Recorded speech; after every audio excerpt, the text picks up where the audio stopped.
This is not a fight against aspiring assistant professors and contractual employees. This is a fight between the people of Nagaland and a government that has chosen irresponsibility over integrity. This is a fight against the Nagas, agree or not. It is a fight against Nagas, against their corrupt government. It is a fight against a system that actively participates backward appointments only to regularize and legitimize them via the so-called arbitrary special dispensation. As the Honorable Minister has admitted himself, if the government gets away with this, recruitment by backdoor appointment and subsequent regularization will turn into an official policy of the government. Today, it is the assistant professors. Tomorrow, it could be any department at any level. Thousands of jobs are at line. If we stay silent today, we are surrendering our constitutional right in terms of employment.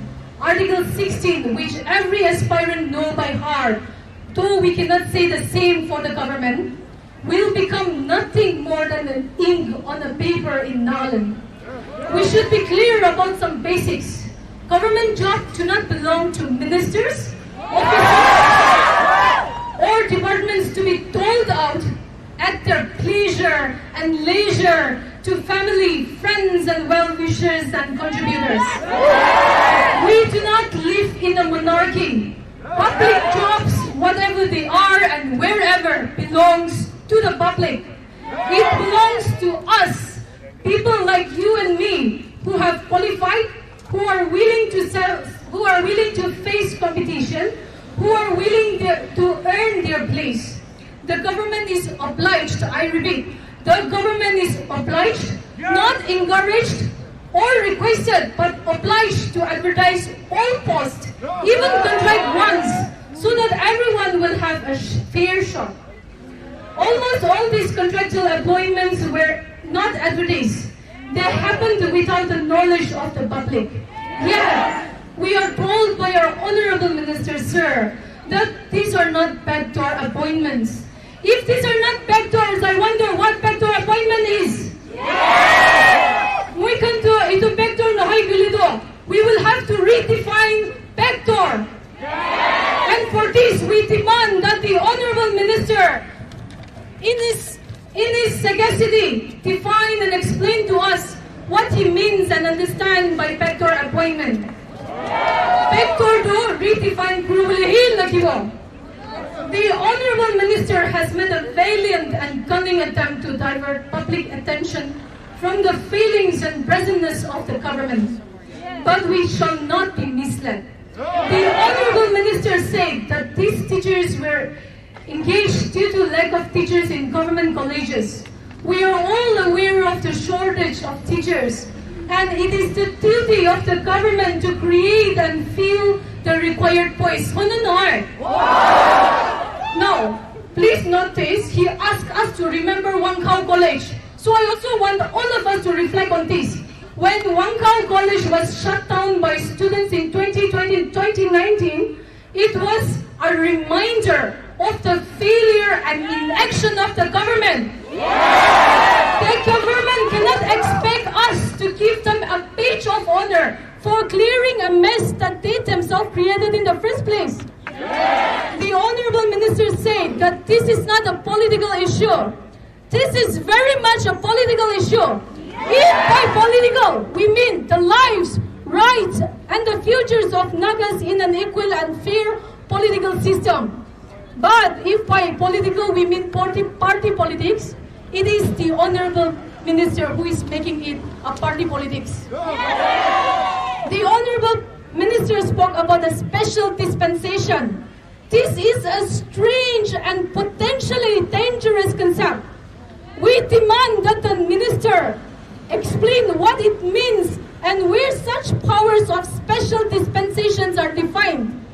We demand that the Honorable Minister explains on what basis, on what law, rule, or judgment or constitution provision such a special dispensation has been derived. We demand that the Honorable Minister clarify whether the government intends to invoke this so-called powers of special dispensation to regularize job at other levels in other departments as well. The Honorable Minister said, these 147 contract posts were not sanctioned, but it has been regularized. So he is admitting that this has been sanctioned anyway. Now, this sanctioning is truly a magical event in the annals of government. In the annals of governance, the government often offers an excuse of financial constraints to delay or refuse requests by various departments for sanctioning few posts, but 147 Class 1 gazetted posts were sanctioned at a stroke. This means that the government clearly has the resources, the money to employ people. If it has the resources, why were these posts not sanctioned in the first place? Why were these posts not advertised in the first place? It is a rule, and I repeat again, they are obliged to advertise posts. The Honorable Minister said that none of the sanctioned posts were taken away. The Honorable Minister must think that we are not genetically stupid. If 147 posts has been arbitrarily regularized, then that means 147 regular posts that would otherwise have been open for all of us to compete for are no longer available. These are the posts that prima facie has been taken from the aspirants. From the above statement, it also seems that the Honorable Minister is under the dangerous illusion that government has the power to specify how many post-qualified citizens get to compete for and how many other government can distribute in an arbitrary manner. The government has no authority. The government has no authority. The Honorable Minister said that the regularization was based on effort, sincerity, and diligence. We are not casting aspersion on the dedication or sincerity of the contractual teachers. At the same time, it should be noted that they have the benefit to their salary, not to mention prestige as an assistant professor in government colleges. The same cannot be said for those of us who have been studying to gather the requisite qualification. Having said this, let us not be misled by the Honorable Minister's attempt on misdirection. The sincerity of the contract teacher is not an issue at all. A contract by post is inherently temporary. It is by nature temporary. Neither the sincerity nor diligence which must rightfully be expected of any paid employee, nor indeed the length of the service rendered by contract employee entitle them to regularization. The Supreme Court has laid down as early as 2006 that contract employees cannot expect a right for regularization. And the Kohima bench of Guwahati High Court has also observed that the government's own memorandum enabling regularization of contract jobs are violative of the law led by the Supreme Court. If at all the government recognizes the need for a post that is presently filled by a contract employee, there is basically one way in which it can be legitimized. Filled it by sanctioning it and then inviting applicants. This may include the contract employees as well, and employ them through established rules and procedures, certainly not through arbitrary special dispensation. The Honorable Minister said, and I quote, we want to legitimize them. If Honorable Minister is being honest here, he is admitting that this post or were illegal or illegitimate. If that is the case, they must be terminated. The Honorable Minister has praised the contractual employees as the backbone of our colleges. This statement is not so much of celebration of the hard work of contractual teachers, but a grim indictment of a system where temporary and lowly paid teachers are forced to function as a backbone. We must also wonder what Honorable Minister has to say about the contributions of the recruited lecturers legitimately through NBSC. I want to ask him, If the contracted teachers are the backbones, to NPC ba yahandu na kun aru chuliglan lagi. The minister argued that many students taught by contractual teachers has gone to become notable individuals and officials. No doubt, there will be successful students from any batch in any institution. However, is the Honorable Minister suggesting seriously that the contracted teachers are solely and specially responsible for the success of these candidates? And further, the success of these candidates entitles them for regularization? If this is the reasoning, did the department undertake a survey of how many notable alumni has been produced by the various colleges? To what extent the success of the students were affected by the teachers and mentorship of these contractual teachers? And then determine their eligibility for regularization. What merits were used? How were they measured? I raise these questions only to underline the absurdity of the reasoning supplied by our Honorable Minister. The Honorable Minister spoke about collateral problems to the students.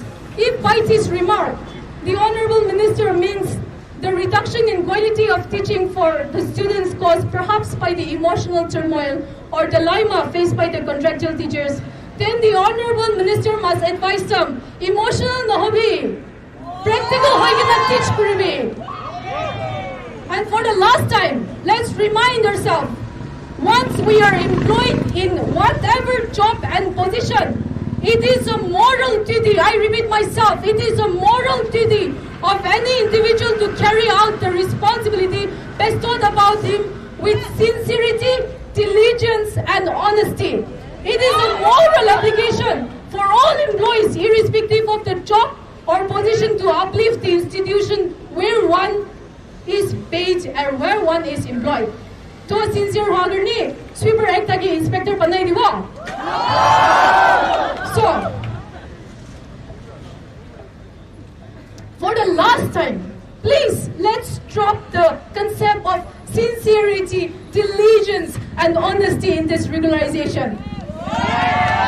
Now, to the people of Nagaland, this is not just a protest. This is a call to conscience.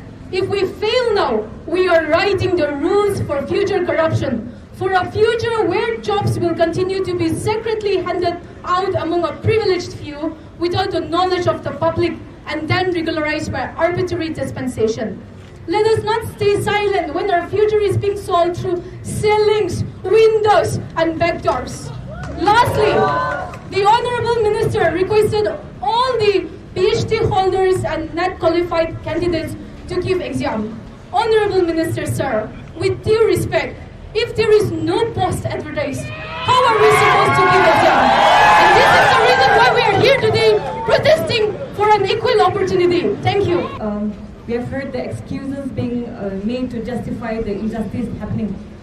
We have heard them say that our demand is devoid of logic and reason, that it's based on propaganda. But let's be honest and break it down, because their claims stand on shaky ground. They say, the first argument they gave is that these contractual appointees have years of service.